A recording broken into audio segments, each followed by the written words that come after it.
যশোরের ঐতিহ্যবাহী খেজুর রস ও গুড় শিল্পের টেকসই সংরক্ষণের উদ্দেশ্যে চলতি বর্ষা মৌসুমে জেলায় ১ কোটি খেজুরের বীজ ও ১৫,০০০ চারা রোপণ কর্মসূচির উদ্বোধন হয়েছে।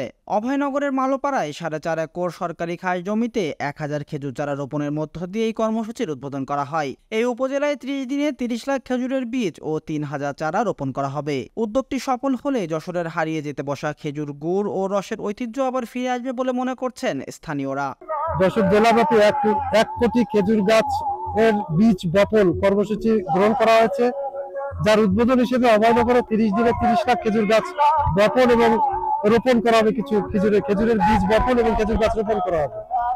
এই বপন এবং রোপণের পর এগুলো যেন সঠিকভাবে পরিচর্যা করা হয়, গাছগুলো যাতে ঠিকভাবে বেড়ে ওঠে। এখানে যারা ভূমিদস্যু এবং গাছ ধ্বংসকারী রয়েছে তারা যেন এগুলো নষ্ট না করতে পারে সে ব্যাপারে যেন প্রশাসন সার্বক্ষণিক নজরদারি রাখে, সেই দাবি এলাকাবাসীর পক্ষ থেকে আমি করছি।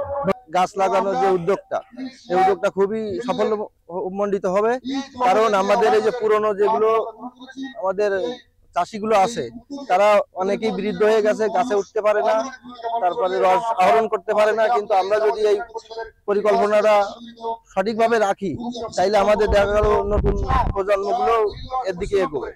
এই খেজুরের গাছ আমাদের উপকারে আসবে। এক, রস গুড় সুমিষ্ট, পাশাপাশি যশোরের ঐতিহ্য হলো খেজুরের গাছ, আর পরিবেশের জন্য ভারসাম্য রক্ষা করবে, যেহেতু নদীর সাইড এবং পরিবেশ এই দুটোকে মিলেই আমাদের যশোরের যে ঐতিহ্য এবং পরিবেশ দুটোকেই রক্ষা করবে। আমরা মনে করি গোটা যশোরে ১ কোটি খেজুরের গাছ রোপণ করা হবে।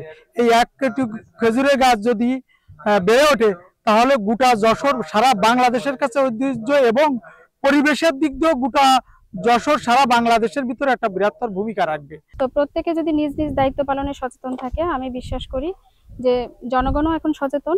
এখানে যথেষ্ট সাড়া পড়েছে, আমরা দেখতে পাচ্ছি স্কুল কলেজের ছাত্রছাত্রী থেকে শুরু করে একেবারে লোকাল লেভেল পর্যন্ত প্রত্যেকে সচেতন। এখন এই গাছগুলো যদি কমিটি দায়িত্ব পালন করে এবং জনগণ সচেতন থাকে, আশা করছি যে আগামী ৪-৫ বছরের মধ্যে আমরা এখান থেকে রস এবং খেজুরের গুড় পাবো। খেজুর গুড়ের জিআই সনদপ্রাপ্ত হওয়ায় ও খাঁটি গুড়ের নিশ্চয়তায় পরিকল্পনা নেওয়া হয়েছে। পাশাপাশি উদ্যোগটি সফল করতে জেলা, উপজেলা ও ওয়ার্ড পর্যায়ে কমিটি গঠনের কথা জানিয়েছেন প্রশাসন। এই জিআই পণ্যটাকে আমরা ধরে রাখতে চাই, এই ঐতিহ্যটাকে সংরক্ষণ করার জন্য এবং টেকসইভাবে সংরক্ষণ করার জন্য আমরা দীর্ঘমেয়াদী প্রক্রিয়ার মাধ্যমে আজকে পর্যন্ত এসেছি। গাছি সম্মেলন, গাছিদের প্রশিক্ষণ, গাছিদের আর্থিক সহায়তা প্রদান এবং এর পরবর্তীতে ওয়েবসাইট তৈরি, গুড় মেলা, পিঠা উৎসব। তার পরবর্তীতে আজকে আমরা উদ্যোগ নিয়েছি সম্মানিত জেলা প্রশাসক স্যারের যে উদ্যোগ, যশোরব্যাপী ১ কোটি খেজুর বীজ এবং ১৫,০০০ খেজুরের চারা রোপণ। তার ধারাবাহিকতায় অভয়নগরে এই বর্ষায় আমরা রোপণ করব ৩০ দিনে ৩০ লাখ খেজুর বীজ এবং ৩,০০০ খেজুরের চারা। এটা সংরক্ষণের জন্য আমরা ওয়ার্ড পর্যায়ে ওয়ার্ড কমিটি, ইউনিয়ন পর্যায়ে ইউনিয়ন কমিটি এবং পৌরসভাতেও এই একই আলোকে কমিটি করে একটি উপজেলা কমিটির মাধ্যমে একটি সার্বিক সমন্বয়ে সেল করা হয়েছে।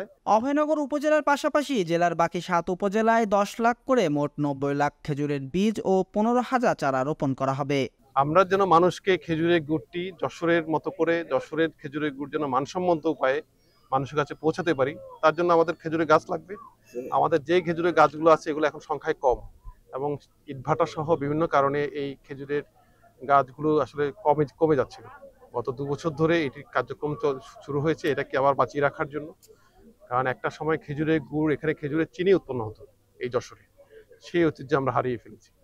আমরা চাচ্ছি যে খেজুরের গাছের সংখ্যাটা বাড়াতে এবং এই কাজে সরকার মাধ্যমে আমরা একটি গবেষণা কার্যক্রম চালাতে চাই, যে খেজুরের গাছের যে জিনোম সিকোয়েন্স এটা তৈরি করে সর্বাপেক্ষা বেশি যে কোয়ালিটি সম্পন্ন যে খেজুর গাছ, সেই গাছটা আমরা আইডেন্টিফাই করতে এবং সেখান থেকে আমরা যেন বেশি রস পাই অল্প গাছের মধ্যে, সেটা আমরা করার চেষ্টা করতেছি। এবং এর পাশাপাশি আমরা খেজুরের গাছ রোপণ করতেছি। আজকে দেখলেন যে আমরা ১ কোটি খেজুরের বীজ বপন করব। এই বীজ থেকে যখন চারা হবে এবং সেখান থেকে রস পর্যন্ত প্রায় ৩-৪ বছর লাগবে। Raihan Siddique, voice of tiger.